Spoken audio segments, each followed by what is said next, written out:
Welcome to my Beginner's Guide to Bowgun for Monster Hunter Wilds. This is a spoiler-free video. I will not be giving away any secrets about Monster Hunter Wilds, the plot, the weapons, the features, none of that. Completely 100% spoiler-free. You can watch this entire video and learn everything you need to know about the bowgun, light and heavy, so that you can be prepared to take on the challenge when Monster Hunter Wilds releases. Now, how can I be so confident that you can learn everything you need to know about bowgun before you even have the game? Well, it's easy. That's because in every new version of Monster Hunter, the bowgun works largely the same as it did in previous versions. Of all the weapons available to you in Monster Hunter, probably no other weapon has changed as little as bowgun has in its fundamental design and usage. While we have gotten a lot of new features for the bowgun, the overall gameplay and knowledge that you need in order to manage and use the weapon effectively at the highest levels has not changed significantly in over a decade and a half. That's right. You can play bowgun pretty much the same way you could play it several generations ago. So who's this video for? This video isn't for people who already know the bowgun. That's why I call it the Beginner's Guide to Bowgun. This video is for people who have been wanting to try bowgun for a long time, people who are bowgun curious, as it were, but who just haven't had the chance or given themselves a chance to try it out. Now, there are a lot of things that scare new bowgun users off, and I'm going to be talking about all of those things in this video so that you can feel comfortable with the concept of bowgunning, so you can feel confident going into Monster Hunter Wilds, knowing that, yeah, you definitely can handle this. In fact, if you're playing Monster Hunter Rise right now, you can follow along in that game. And if you're playing World, there's not a whole lot of difference between bowgun and World and Rise in terms of the overall design and usage of the weapon. There are little things that differ. The details are different, sure, but the big concepts that I'm going to discuss today are all the same. And fortunately, these things are all going to transfer over into the next version of Monster Hunter and the one after that too. So some of the things that we're going to cover today, we are going to take a look at the weapon. We're going to take a look at the stats on the weapon and what's important. We're going to take a look at armor skills that are useful. And we're going to take a look at how the ammo works. We're going to look at loadouts. And we're going to take a look at what it actually is like in the field to use bowgun. What are some of the things that you need to be thinking about out on the quest? And a few more things on top of all that. So let's take it one step at a time, shall we? And let's get started with the Beginner's Guide to Bowgun for Monster Hunter Wilds.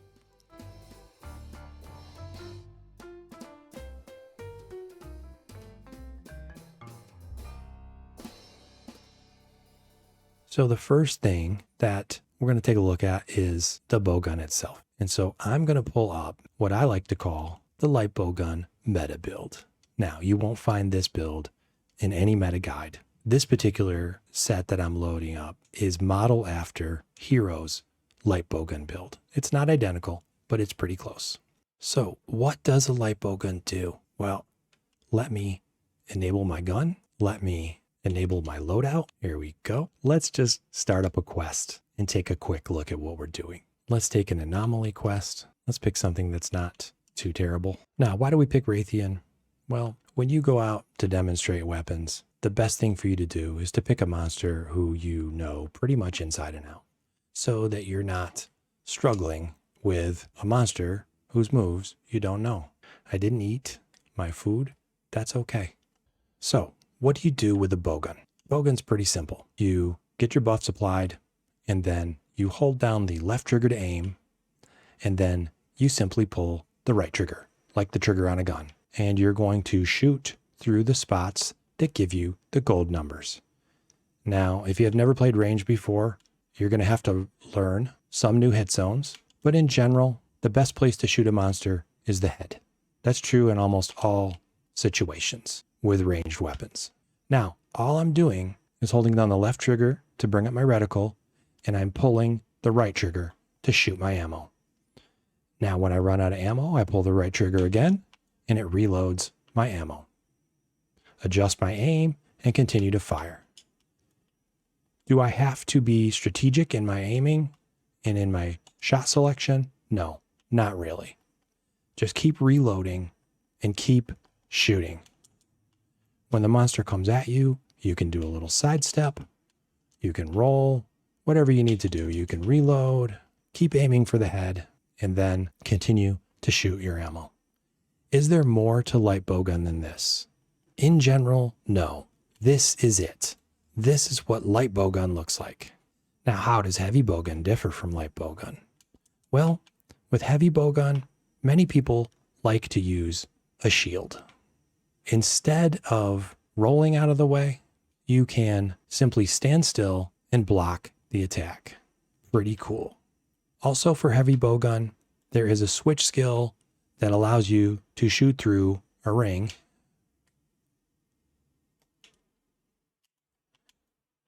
to get more damage.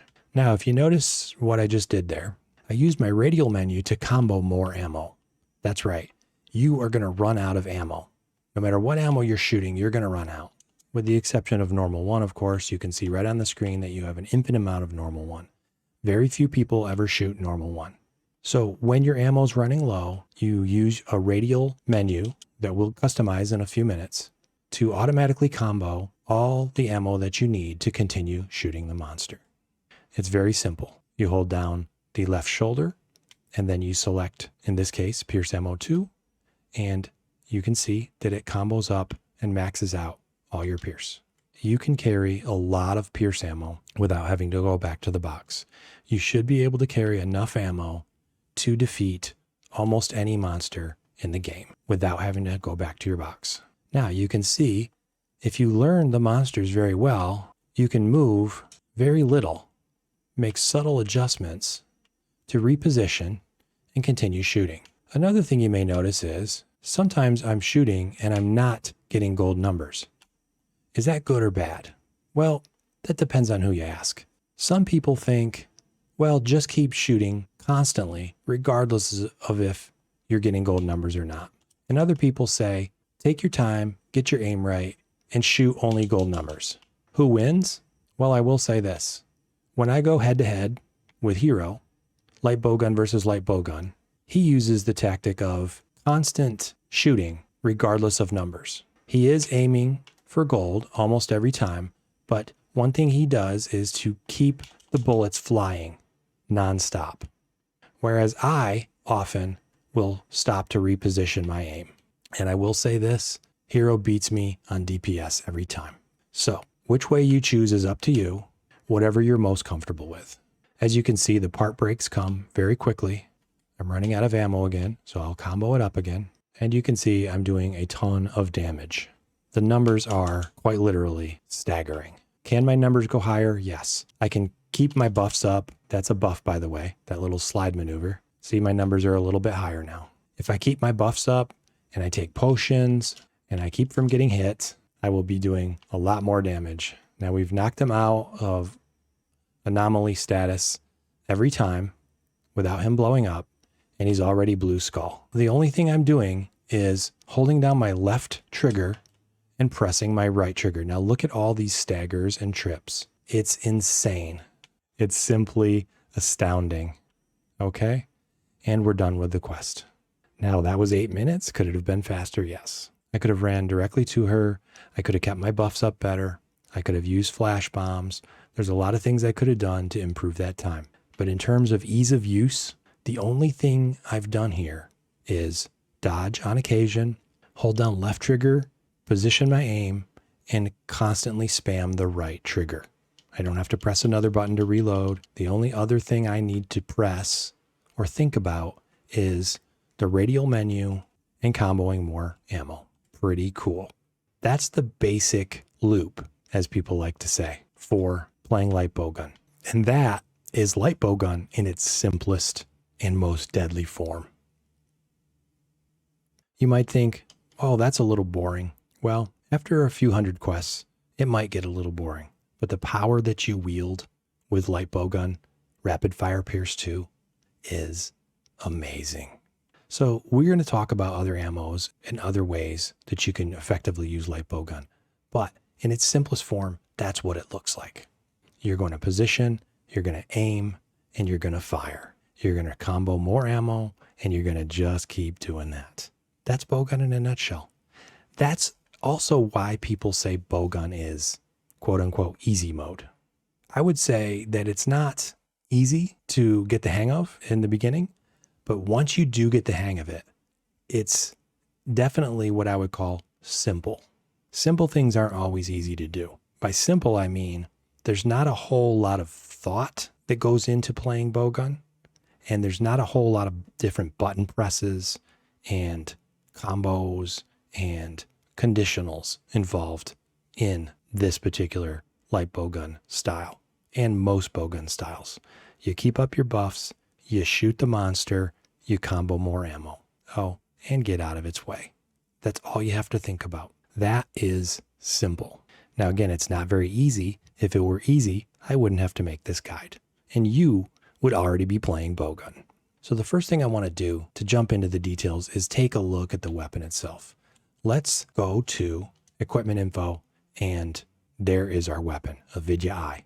The things I'm going to talk about right now apply to every bowgun, light or heavy, and across multiple generations of Monster Hunter. There are some details here and there that are different, and it's not really that important to know the differences from one version to the next, because fundamentally they all play the same and they all have the same features. So let's take a closer look at this particular bowgun. You've got an attack rating like any weapon, affinity rating, again like any weapon, slots, rampage slots. Now you have 3 stats that the other weapons don't have. You have a deviation, a recoil, and a reload. Deviation is how true your aim can be, how true the bullets are to your aim. Some guns in the real world are notable for the bullets not actually going where you're aiming, like an Uzi. So I've heard. I've never shot one. And some guns are far more accurate, like rifles. Deviation says, are your bullets going to fly to the point where you shoot, or are they going to veer off to the left or veer off to the right? And you can compensate for that with armor skills. So if we look over here at the smithy, you can see the unaltered stats, because the armor skills I'm wearing right now are affecting the stats of my equipped weapon. So if we look here, you'll see that this bowgun has no deviation on it. And if you scroll down to other bowguns, you'll see deviation left, right, severe. That means your bullets are going to go either to the left or to the right of center, and it's going to be severe. So you're going to need some armor skills to compensate for that. Now the next stat on a bowgun is recoil. And recoil is just like you would think. How much recoil does the gun have every time you pull the trigger? You want to use armor skills to lower the recoil of your gun so that when you shoot your ammo, there is as little recoil as possible, which means you can shoot each bullet as fast as possible. We'll get into a little more detail on that later. Reload. This is reload speed. And this means how long does it take for you to put the ammo in the gun so you can start shooting it again. And this weapon has fast reload speed. Some weapons have even higher. Some have slow. So you're going to want to use armor skills to increase that reload speed so it doesn't take you a long time to reload your ammo. You can see there's quite a range. We'll go into a little more detail on that later. So those are the 3 main stats for your gun, and you want to get those to a point that you're comfortable with. Now you look under that and it says mods. Bowguns have had mods for the longest time. And what mods do is they change how your gun works just a little bit. So we can go to customize bowgun. We can select our gun. For light bowguns, you have 2 options. You have a silencer and a long barrel. And what these do is alter the stats just a little bit. The long barrel will give you more attack power, extend your critical distance. We have the silencer mod. We're going to remove it. So we have very high recoil And if we attach the long barrel, we'll continue to have very high recoil, but we'll get more attack power. If you attach the silencer, you can reduce your recoil at the cost of a little extra attack power. That's what I like about the silencer. Heavy bowguns have different mods, so let's take a quick look at those. Heavy bowguns will allow you to attach a power barrel, which will increase your attack power quite significantly, and a shield, which will let you block. It's an auto guard, so you don't have to press any button to block. It will automatically block the attack just as long as you're not in an animation. You're standing still and you're not actively shooting any ammo. Shield mods can be very, very effective for certain playstyles. This first page, we also have one last item here, special ammo. Each gun has a different special ammo, which I hardly ever use. And special ammo is a built-in ammo, and it regenerates over time. So you can shoot all your special ammo, and then after a certain period of time, you'll be able to shoot it again. That's pretty much it. Think of it as a built-in ammo for which you don't have to carry the actual ammo in your loadout. And now we come to probably the most important part of your weapon in terms of which weapon you choose to use. And this is the capacities. Each bowgun has a different set of ammo that it can fire. And it's not all the different ammos in the game. This particular bowgun can fire all the ammo you see there. Normal 1-2, Pierce 1-2-3, Para 1-2, Exhaust 1-2, Slicing, and Trank. You can't, for example, shoot spread ammo with this gun. You can't shoot shrapnel ammo with this gun. You can't shoot normal 3 ammo with this gun. Some guns have access to more ammos than others, and so the gun that you choose to use will primarily be based on, first and foremost, what ammo it has available to shoot. And so the reason I picked this gun is because it shoots Pierce ammo. Now there's some little icons there. The red icon with arrow up on it, that means you can shoot this ammo in rapid fire mode. So what that does is it splits your one bullet into multiple bullets. Each split bullet does less damage, but all the bullets combined will do more damage than firing a single bullet in non-rapid fire mode. And there's an armor skill called Rapid Fire Up, which increases the damage you do when you use any ammo that has rapid fire enabled. A little technical, something to consider. Now, the other thing I like about this particular gun is I can shoot paralysis ammo. I can shoot level 2 and level 1. So I can get a para on a monster by shooting my para ammo, and then I can switch back to Pierce ammo and continue to do damage. Now you also see the Trank ammo. I think every gun will shoot Trank ammo, and that's just so that you don't have to bother with putting your gun away and throwing Trank bombs when you want to capture. That's about all that this gun is useful for to me. Exhaust ammo can be pretty cool. You can actually get KOs if you hit the monster on the head with the exhaust ammo. If you hit it on the body, you will get the exhausted status. So what do the different ammo types do? We'll go into that in a little bit. There's 2 other icons here. These icons tell you 2 different things. The little feet icon means you can shoot the gun while you're walking around. You don't have to stop in order to shoot the gun. That's pretty cool. And now it's not for all ammos, okay? This particular gun, I can shoot Pierce 2 in rapid fire mode while I'm walking. Now the little green icon with the arrows, circular arrows, that tells you whether or not you can reload the gun while you're walking. So for Pierce ammo 2, when I want to reload, I can't move around. I'm stuck in that spot while I reload. Some ammo, like normal ammo 2, on this particular gun, I can shoot and reload while I'm in motion. That's pretty cool. And some ammos, I have to stand still to shoot, like the paralysis ammo. But if I'm shooting paralysis ammo 1, I can reload while I'm moving. So these are things to be aware of, not so much in your gun choice per se, but in what you need to know in order to develop your play style for that particular ammo.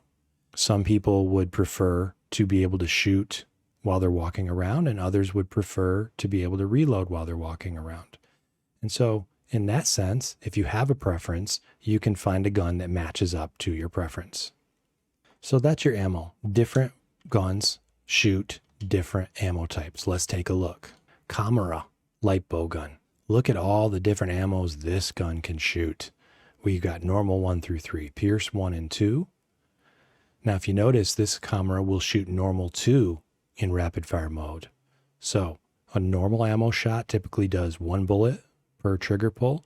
This can shoot 3 bullets. Smaller damage per bullet, but the total damage will be higher than just a single normal ammo 2 shot on a different gun, of course, with the same attack power and mods. This gun can shoot Pierce ammo 1 and 2. This gun can shoot spread 1 and 2, shrapnel 1 and 2. It can shoot sticky. Sticky is an explosive ammo. So you shoot this at the monster's head, for example, and there's a time delay on it. And when it does explode, it will do KO damage as well as regular damage. This gun will shoot poison ammo, para ammo, exhaust, recovery ammo. This is an ammo that you shoot at your friends and it will heal them. Demon ammo. You shoot this one at your friends as well and it will give them an attack boost. Freeze ammo. This one will do ice damage. Slicing ammo. Slicing ammo is cool because you can do tail cuts with it. And of course the tranq ammo. Let's take a look at another weapon. Malzeno. This is a popular weapon. Both the Malzeno guns are pretty popular. We've got piercing dragon ammo. Piercing dragon ammo is a special type of elemental ammo that does multiple hits, just like a pierce ammo will do. As opposed to regular dragon ammo, which is a single shot of elemental. All right, so there's 2 different types of element ammo. Dragon ammo, for example, and piercing dragon ammo. They do different things. Here is the Rachna light bow gun, and we see cluster bomb. So this is cluster ammo. Cluster is really cool in that you shoot it at the monster and it will pop into a handful of smaller little bombs that will detonate upon impact. So it's kind of hard to describe. It's something that you kind of have to see for yourself. And it can be very effective in staggering the monster and just overwhelming it. Cluster ammo will also mess up your teammates, so make sure that they have the appropriate anti-flinch armor skills in place. Flaming ammo and piercing fire ammo. There is your fire element ammo types. All right, Pyrarachna does cluster 1 and 2, and sticky 1, 2, and 3. This particular gun would be great for people who like explosions.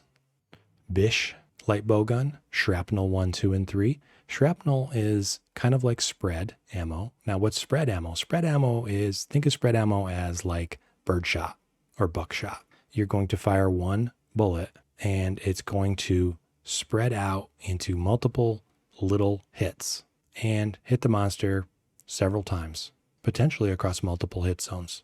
Shrapnel ammo does the same thing, but it gives you a longer range and you use it just a little bit differently in your positioning. It's like a spread ammo that works just a little bit differently. And this particular weapon can do piercing thunder, piercing ice, and piercing dragon. There's an armor ammo. Here's another one that you shoot at your friends. So you can see there's a lot of variety in your light bow guns. Your heavy bow guns also have a lot of variety in the ammo types that they can shoot. So you're probably asking yourself right now, which one do I choose? Well, it all comes down to this. What ammo type do you want to shoot? If you're just getting into bowgun, you can't go wrong with Pierce ammo. I like the Pierce ammo 2 in rapid fire mode, and there are a handful of guns that give that to you. Let's take a quick look at heavy bow guns and see what ammos are available to them. As you can see, heavy bow guns don't get a rapid fire ammo option. That's pretty crazy. Probably because heavy bow guns have much higher attack. And you can also put a shield on the heavy bow gun. So there are advantages to heavy bow gun that light bow gun doesn't have. If you were to allow rapid fire ammo on a heavy bow gun, the damage would be through the roof. So the first thing you do is decide what type of ammo do you want to shoot. If you like to play up close, then A spread ammo might be nice.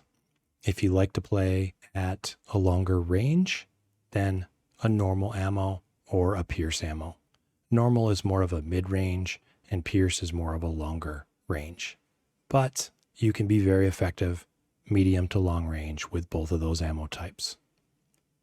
If you're not sure where to start, I suggest this particular gun right here because it's easy to set up, it's easy to build, and Rapid Fire Pierce 2 is so easy to use. Once you pick your gun, you need to do a little bit more than that in order to get ready. What do you need in order to shoot your gun? You're going to need, first of all, the main ammo that you're going to use. In this case, we're going to take Pierce 2. The next thing you need is the materials necessary to combine and craft more of your ammo. In order to determine what those are, you can go to your crafting list. And we want Pierce Ammo 2. As you can see, it's going to require Pierce Ammo 1 and Gunpowder Level 2. So we're going to add Pierce Ammo 1, even though we're not going to shoot it, we're going to use it to combine with Gunpowder Level 2 in order to make more Pierce Ammo 2 when we run out of ammo. Let's get some Pierce Ammo 1 as well. There we go. And we're going to get some Gunpowder Level 2. You can see I have thousands and thousands of these. You will go through a lot of materials. A little tip for you, when there's a sale at the market, buy 10,000 minus 1 of everything so that you don't run out for a very long time, assuming you can afford that.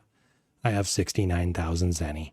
I can max out all my ammo types and still have plenty of money left over. So what other ammo do I need? I don't need any other ammo, but what other ammo might I want? I might want some paralysis ammo. Paralysis, there it is. Now you can see these big red X's on all these ammos. That tells you that the gun you have equipped cannot shoot those ammos. So I'm going to take Paralysis 2 and Paralysis 1. It's also a quick way for you to not have to go back and look at your equipment details in order to just decide what ammo you want to take. Assuming you have all the ammos in your box, you can say, oh, normal 2. I might want to bring some normal 2. Let's go there. Well, spread 1 and 2, I'm not going to load those up.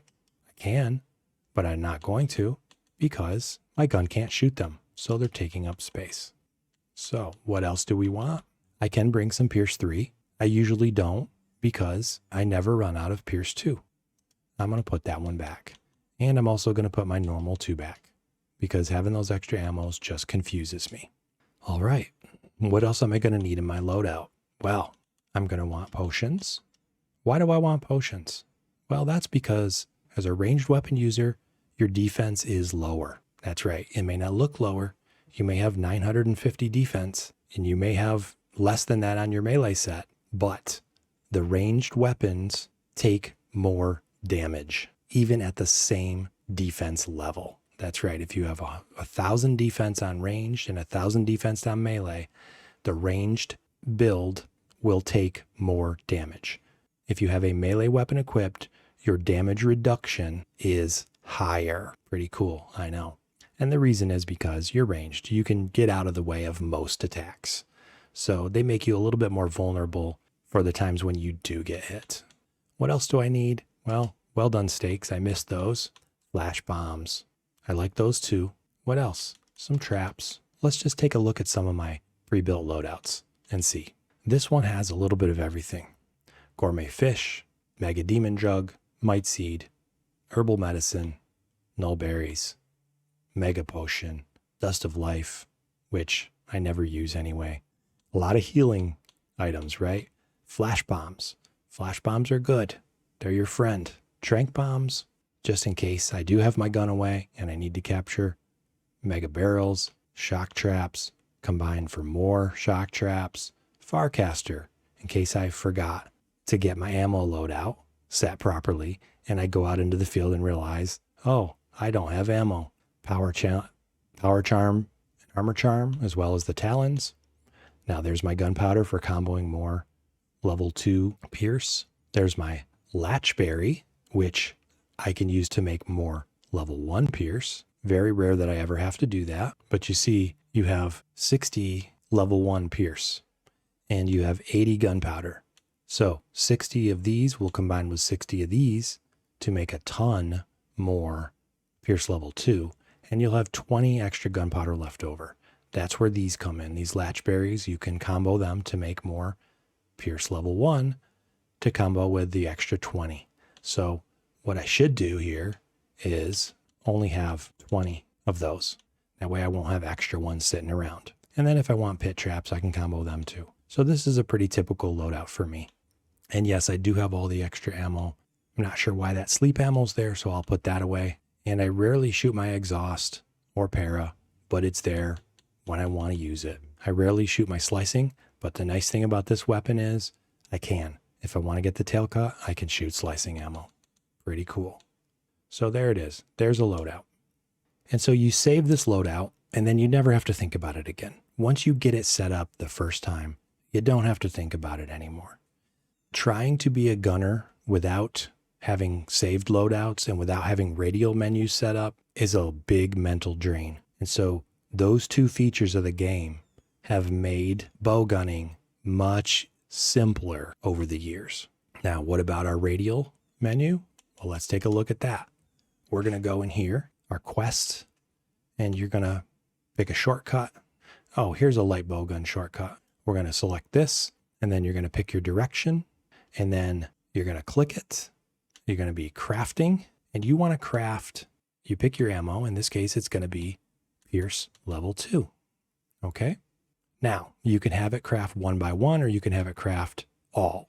Now, all doesn't mean all. It means as many as possible. So I set this to all so that I only have to do the radial menu selection once, and it will max out my Pierce level 2 ammo. So I'll go right up to 60 instead of having to spam it multiple times, 1 by 1. Now I have also on my radial menu, I put a Pierce ammo 1 just in case. Like I said, I rarely have to craft more Pierce ammo 1, but there it is. Now this is my all-purpose bowgun radial menu. So I have another bowgun that I shoot normal to rapid fire. And so I use this for that as well. And then poison ammo. I don't even remember why I have those. One of my guns will shoot poison, and you can combo more poison ammo as well. So if you pick a gun that has multiple ammos you want to use and you want to craft more, you can set them all up on your radial menu. Make sure you bring all the combo supplies you need for every ammo that you're comboing, and save that to your loadout, and you will take so much of the mental burden off of setup. So when you want to go play light bowgun, you come in here, you pick your set, boom, you pick your item loadout, boom, and you're ready to go. That's it. Now that initial setup does take some time. That's okay. You only have to put in that effort once. Now what food skills you want to eat? Just like any other weapon, you eat the food skills that you think are going to work for you. If you're on a quest where you need insurance, take insurance. I don't have any preset skills that I use every time. I like the bird caller. I like booster sometimes. Temper is nice. If you want to increase the damage to some of your ammos, you pick temper, and it will do that, but it'll give you a little bit of deviation. It's a pretty good trade-off, in my opinion. Marksman. Marksman will also increase the damage of your shots, but it only increases the damage of the first bullet. Okay, so if you're shooting Pierce, the first tick is going to be increased. If you're shooting rapid fire, the first tick will be increased. So this is far more effective with ammo types that only hit once, like normal shots, normal 1, 2, and 3, not in rapid fire mode. But it does give you a boost. So in certain situations, marksman can be helpful. Defender is nice. Anything defensive is nice. Moxie is nice because it can prevent a one-shot kill. Bird caller's nice if you're into spirit birds. Okay. Defender is nice. And so there's nothing here aside from temper and marksman that are really going to juice your damage or effectiveness. So I would suggest going with temper if you're shooting Pierce, and some defensive skills. If you're shooting some sticky ammo, slugger would be nice to give you more KO effectiveness. These are concepts that apply to all weapons. So in terms of food skills, I suggest you go with what helps you do what you like to do. Now that we got the basics out of the way, how to pick your gun, what the different ammo types are, let's take a look at a little more in detail what it's like to use the gun in the field. What do you need to be looking for when you're out on a quest? Let's take a look at the reticle. Now, this is a ranged weapon concept, the reticle. You see a circle within a circle, and you're going to pull way back, and now you see a dot within a circle. Dot within a circle means you are too far back from critical distance to do the best damage. Let's try to get too close and see what the reticle looks like. Dot within a circle. I'm too close. You have to be almost point blank with this particular build. But you want circle within a circle and a little dot down the middle. That's what we call critical distance. This applies to heavy bowgun, light bowgun, and even bow. Reticle looks a little different for bow, but the concept of critical distance is the same. You want, for bowgun, circle within a circle. And what critical distance means is you're going to do the most amount of damage. You're going to have the biggest damage multiplier if you're within critical distance. Critical distance is like sharpness. As long as you're in critical distance, it's like you have purple sharpness. You don't want to hit from too far away. You don't want to hit from too close up. So make sure you maintain that circle within a circle and you are set. There's an armor skill that allows you to, to have an extended critical distance range. And that's called ballistics. And we'll talk more about that in a little bit. But that is one of the best armor skills you can have for ranged weapons because it gives you a lot more flexibility in how far away you are from the monster in order to do your maximum damage. And a lot of these monsters like to wiggle around quite a bit. They like to jump in and out and get closer and further away. Instead of you having to correct that distance, let the ballistics correct it for you by giving you more wiggle room to continue to be doing your highest damage. That's our critical distance. I'm going to combo more ammo. There we go. Do a little sidestep. Now, what about switch skills? Well, the one I like is this thing right here. It's great for getting out of the way, but it also gives you an attack boost. Just a little bit, but just enough to give you a few more points of damage with each shot. And it does add up. So you just keep applying it as often as you can just to get those damage numbers boosted up a little bit. See, we're getting 37s on the head. And when it wears off, we'll probably be down to 34s. I'm getting hit a lot more often than I usually do because I am trying out new positions. Now with light bowgun, you get a little sidestep. It's supposed to be more mobile than heavy bowgun, and it definitely feels more mobile. Heavy bowgun, you can't run when you're carrying it. You just walk, and it feels very cumbersome. However, you do have the shield. This is a big girl. Now you can see how far away I am, and I'm still able to hit critical distance. And so that anomaly burst did nothing to me. I was never in any danger of getting hit by the anomaly burst. Now you can see I have to stand still to reload. That's the one drawback to this style. But as you can also see, I can run around. Light bowgun is really nice if you like to stay mobile. You won't get the shield, but you can get the hell out of the way pretty quickly. Heavy bowgun, most people like to play with the shield, and it has a nice counter on it too. A wyvern fire counter, which I really like. But that's a switch skill, and you can experiment with those. And every different version of the game is going to have differences when it comes to things like switch skills or whatever the equivalent of switch skills is in the particular version that you're playing. The concepts that I have talked about so far are applicable to every version of the game. This idea of reload speed, recoil, deviation, different ammos on different guns, the mobility of light bowgun versus the able to block with heavy bowgun. These are all universal concepts. And so when I say this is a guide for Monster Hunter Wilds, I truly mean that. These concepts are going to apply. They're going to carry over into Monster Hunter Wilds without question. Everything in this guide will. What's not going to carry over? The switch skills. That's not entirely true, is it? Because what will most likely happen, and this happens with every new version, some of the old skills carry over into the new games. I'm not going to tell you which ones carry over into Monster Hunter Wilds, but you can be certain that some of these switch skills will carry over and will be features in Monster Hunter Wilds. I'm not going to spoil it for you which ones. Without a doubt, you're going to see switch skills carried over into Wilds. Not as switch skills, but as features of the game. And you can see that I'm making easy work of this 181 Raytheon. Yes, we did get an anomaly pop, but I'm here talking to you and demonstrating things. I'm not really playing as optimally or as efficiently as I might. And here's another one I can just get out of the way really quickly. I'm going to buff myself. As you can see, these guys have a lot of health, and I'm still able to combo Pierce level 2. I've done it 3 or 4 times now, and there's the end of the quest. Pretty cool. How long did that take? 9 minutes. And the cool thing about it is I wasn't really in any real danger the entire time. The mental strain that it takes to use this playstyle for me is very small. That's probably because I've been playing Bowgun for 15 years. And so it's second nature to me. But I will say that it only took me a few hours when I first loaded up a Bowgun to get it, to really get it, to get the hang of it. And that was Pierce ammo as well.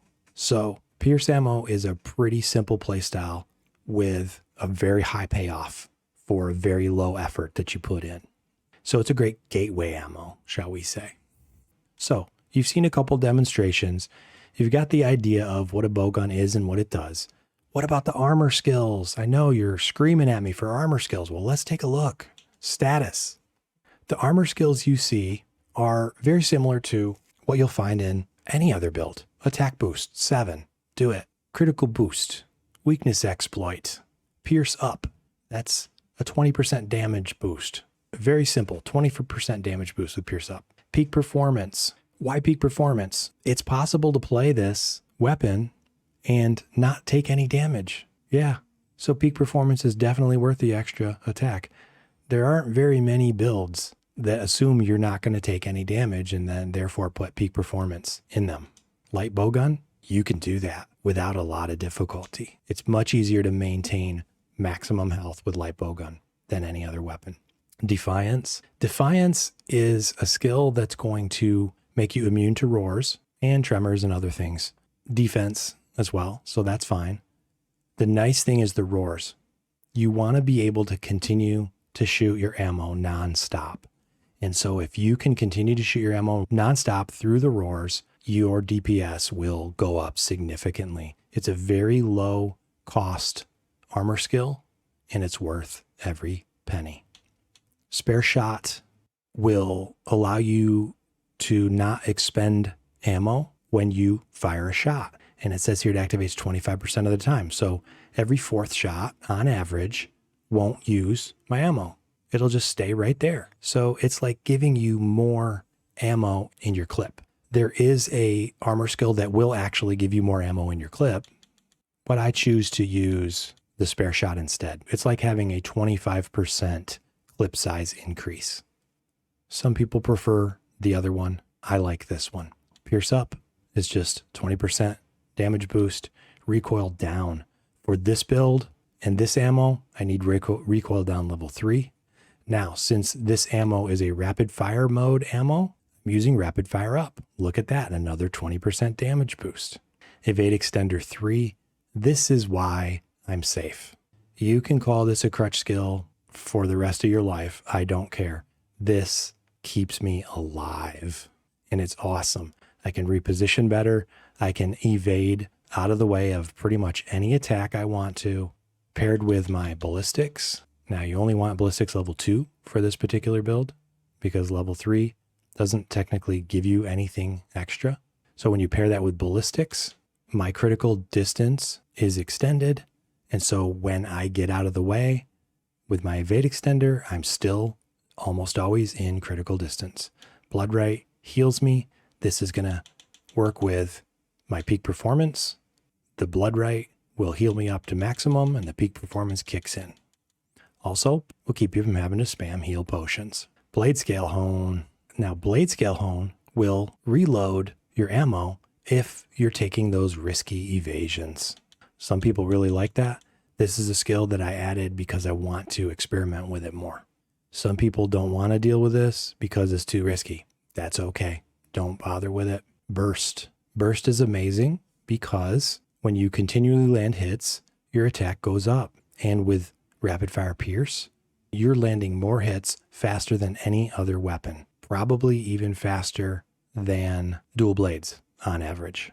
Critical eye, I only need 2 because the weapon has 40 affinity built in, and this 10 gets me up to 50. Pair that with weakness exploit, and I have 100% affinity. There's my ballistics. Level 2 is all I need. Some extra skills, recovery up, para attack up, stamina thief up. I only need 1 level of reload speed for this particular ammo. Some rec speed, Kushala blessing. These are incidental skills. And so there you go. Now the armor skills you take are going to change based on what ammo you want to shoot. So for example, if you're shooting an elemental ammo, you're going to want element attack boost in here. You're shooting dragon ammo, get your dragon attack boost armor skill, for example. You're shooting spread ammo, get the spread up armor skill instead of pierce up. The amount of recoil down and reload speed you need depends entirely on which gun you have and which ammo you're shooting. It's not going to be 3-in-1 for all ammos, even on the same gun. That's something to be aware of, and that's a technical detail, which we can go into in the advanced guide.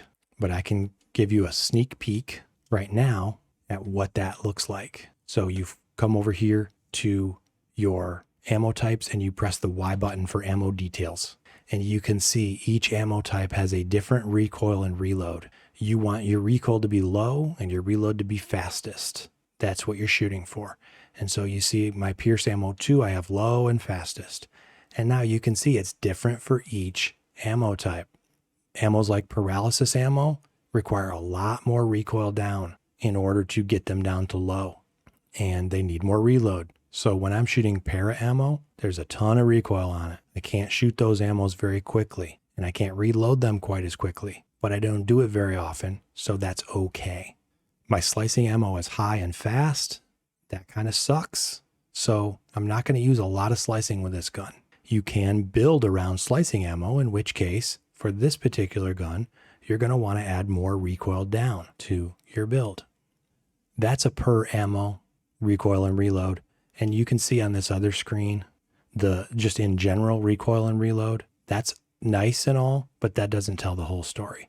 So it really does depend on which ammo type you're shooting. This is the screen that's most important when you're trying to optimize, especially your recoil. You don't want to go into a fight where your main ammo is recoil average. That's gonna be painful. Very, very painful. You want it at low. You can get away with a slower reload speed. I wouldn't suggest it, but you can get away with it. Recoil, absolutely not. You want your main ammo to be low recoil on this screen. So some other things to think about. If you're using elemental ammo, then there's a lot of armor skills in the game which will boost your elemental attack power. So the build's going to look quite a bit different if you're shooting elemental ammo. If you're shooting cluster and sticky, your build again is going to look different, because what's most important for those ammos is a very high attack power, and you're going to want very low recoil to get those shots off as quick as you can. If you're doing that type of build, like a sticky build, you're going to want to learn how to manage your combos and your radial menu, and your loadout is a lot more intricate. All that stuff is a lot more intricate because you're going to use all the different sticky types, and the radial combos, you're going to have to do more than just one radial selection to combo. It does get a little bit more complicated. So that's why I recommend Rapid Fire Pierce 2 as a great entry point for light bowgun. For heavy bowgun, Pierce is a great option. Normal's a great option as an entry point. How does the heavy bowgun playstyle differ from the light bowgun? Well, as I mentioned before, you can put a shield on your heavy bowgun, and that is a great way to get started with heavy bowgun. Use the shield mod. Let's take a little bit closer look at some switch skills. We have forward dodge versus quick step evade. Quick step evade. So these are details that you don't really need to concern yourself with. I use the forward dodge so that I have a greater distance in my evades. Elemental reload versus reload. Elemental reload takes a lot longer to reload, but as this says, is going to give you a damage boost for certain ammo types. I just use regular reload. Critical firepower versus marksman. Critical firepower will give you higher recoil. So you have to get more recoil down in order to use this, but it increases your damage output.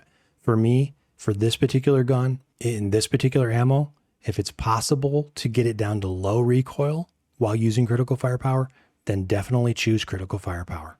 If you can't get it down to low recoil, it's probably not worth using critical firepower.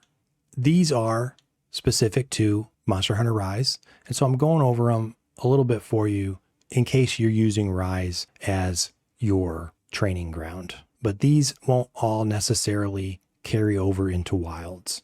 I'm not going to speculate on which ones might. I'm not going to speculate or spoil anything for you, but be aware that if you're playing Rise right now, some of these you may very well see in Wilds. You're not going to see all of them for sure. Fanning maneuver is the skill I was using that would swing me around to the side and get me out of the way. It also boosts your attack. You can also reload coming out of that. So that's also a nice time to reload and rebuff using fanning maneuver. The wyvern counter is kind of cool. It takes some getting used to use. And fanning vault lets you leap up into the air. It's kind of fun. Which one you choose there is going to depend on what play style you like to use. Mech Silkbind shot is really cool. Silkbind glide is kind of hard to pull off, but can do, as it says here, severing damage. If you can pull off a tail sever with that, I'd love to see the video. I haven't spent a lot of time trying to get used to that because Mech Silkbind shot is pretty fun to use. If you choose followers and give them light bowgun, you'll see them using Mech Silkbind shot. And I'm going to show you what that looks like right now because I actually like this a lot. If you've used the followers and chosen light bowgun, you've seen them shoot this Mech Silkbind. You've definitely seen it. Switch skill. You see my ammos change up in the top left. And then if you just hold it down, it's like a machine gun. And so you've seen your followers use this and you see those things that stick onto them. And then you shoot those little sticky things and they'll eventually pop. And what they do is they increase your part break damage. So if you want to get part breaks, Mech Silkbind is a great way to go, especially for the monsters that are very difficult to get part breaks on, like Rajang. You just keep spamming your Mech Silkbind like this on his head, like this. You just fill his head up with that stuff. And then you get back to your Pierce and then you just keep shooting those. So I'm not going to do this whole quest. This is an easy guy to beat. Let's say you want to break those claws. Just Mech Silkbind the claws. Nice little evade. For this guy, his tough part break is the actual shell, right? So Mech Silkbind is shell. And it works for not just your attacks, but your teammates' attacks too. That's the nice thing about it. Any attack on those Mech Silkbind will do more part break damage. So what else do we have to talk about? I think we've covered all the basics. I showed you the guns, the ammos that they shoot. You're basically just pulling a trigger. Left trigger to bring up reticle, right trigger to pull the trigger and fire the ammo. Right trigger will also reload. So you can reload with the X button on Nintendo style, the top button of the 4, but you don't need to use that. You can just pull the trigger as if you're shooting ammo and it'll reload for you. So you're going to want to set up a loadout with the ammos that you've chosen to use. You're going to want to set up your radial menu for comboing more of that ammo. There will be gun mods in Wilds for sure. What they're going to look like, I'm not going to tell you, but be aware that they will do similar things to what they do in Rise and World. Your ammo types will be largely the same. There will probably be 1 or 2 new ammo types for bowgun in Wilds. There may be some old ammo types with a makeover, so be aware of that. If you learn all these ammo types in Rise, you will be very comfortable with everything Wilds has to throw at you. Same goes for World. If you're playing World right now, all the ammo types, if you learn them all, you'll be very comfortable with everything in Wilds. Critical distance is very important and will continue to be important going forward. Aside from doing damage, the only other thing you have to think about is how do I stay alive?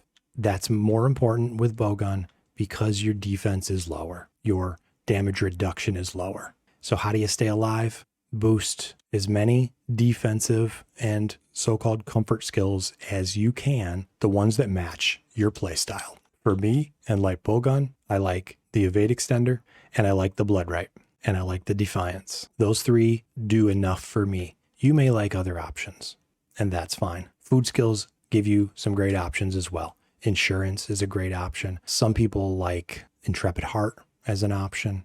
Insurance isn't always offered, of course, but you're going to have food skills for sure in Wilds. They've been in every game that I've ever seen. You're going to have a lot of these armor skills that allow you to survive. You might learn some new favorite survival armor skills when you play Bowgun.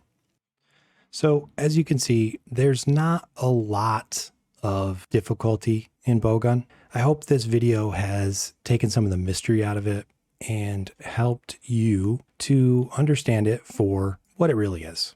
I hope that it allows you to experiment with Bowgun and feel confident that you're on the right track, because I believe that you can learn to be comfortable with Bowgun in a fairly short period of time. And I hope this video has helped you to realize that there's not as much complexity or difficulty in it that you might have been led to believe. I do remember in Monster Hunter Tri when someone first suggested to me that I build a Bowgun set, and I was scared. I really was. I thought that I would die instantly. I thought that I wouldn't be able to hit the monster. I thought, how am I going to manage this? And it turned out that after following some pretty basic guidelines, very similar to the ones I'm presenting to you here today, I was able to be very effective with just a little bit of upfront effort.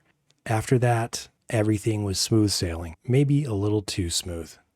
And so what I've shown you here is just a sample of what you can achieve with Bowgun. There's so many ammo types to experiment with if you are inclined toward that. Several different playstyles to experiment with if you're inclined toward that. If you want to know more detail about Bowgun, the ammo types, the builds, the weapons, leave me a comment down below. Maybe I'll put together a more advanced guide for those of you who are seeking that much more knowledge. After you've integrated all the knowledge in this guide, you will be 90% of the way to where you want to be, because the hardest part is just getting started. And once you get over that hurdle and are comfortable pulling the trigger, the sky's the limit. And I got to warn you though, it's very addictive.